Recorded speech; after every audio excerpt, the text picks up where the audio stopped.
Orient Mako, a fan favorite and one of the 3 Japanese divers that were a gateway drug to this hobby for many, has turned 20 years since introduction, and Orient decided to commemorate that with this, a limited edition 20th anniversary variant. Limited to 3,000 pieces and individually numbered, it retains everything we love about the Mako while giving it a few details to make it more special. The things that we're used to are still here, like the almost perfect proportions with a 41.5mm diameter and just 47mm lug-to-lug, making it very similar to 5-digit Submariners in the way it wears, which explains why this watch is as popular as it is.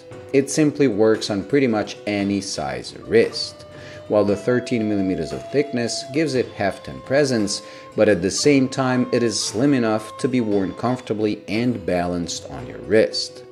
Another thing that makes it balanced is the fact the bracelet is 22mm wide and has no taper, which gives it heft even though it comes with a stamped clasp and hollow end links. Due to the lines of the case and bezel shape, I always found it to be the dressiest of the 3, which is kinda appropriate given it lacks ISO certification as a diver's watch that both Citizen NY0040 and Seiko SKX 007 offer. It made up for that in other areas. Where Seiko and Citizen simply never evolved, Orient did.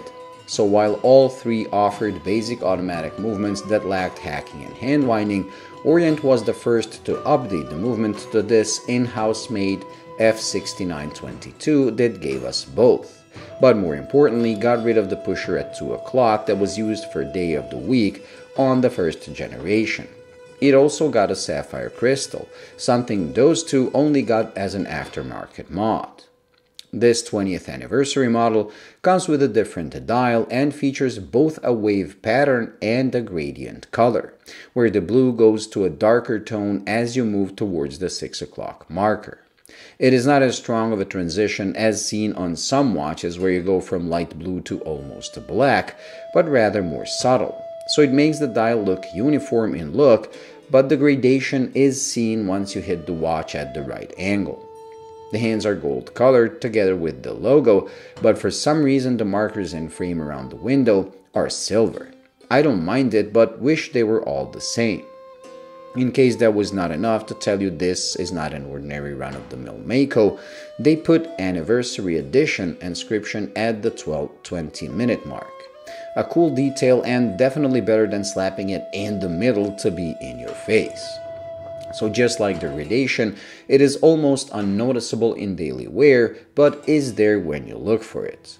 The bezel is PVD coated and comes with a bicolor black and blue aluminum insert, which goes perfectly with the gradient dial. The bezel action is among the best I've tried. Incredibly smooth and with just the right amount of resistance.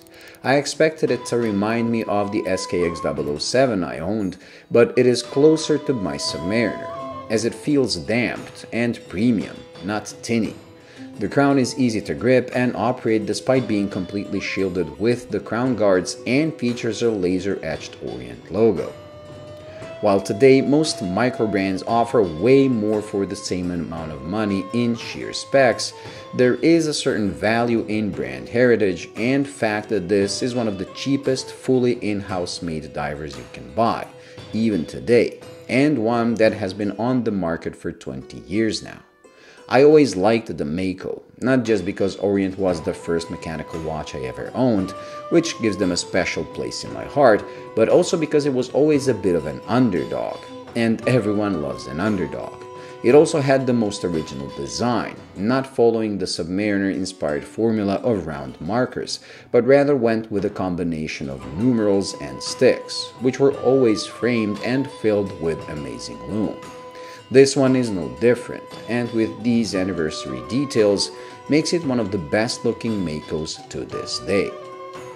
Thank you for watching. I hope you enjoyed and found it useful. If you did, please like and subscribe, and until the next video, bye.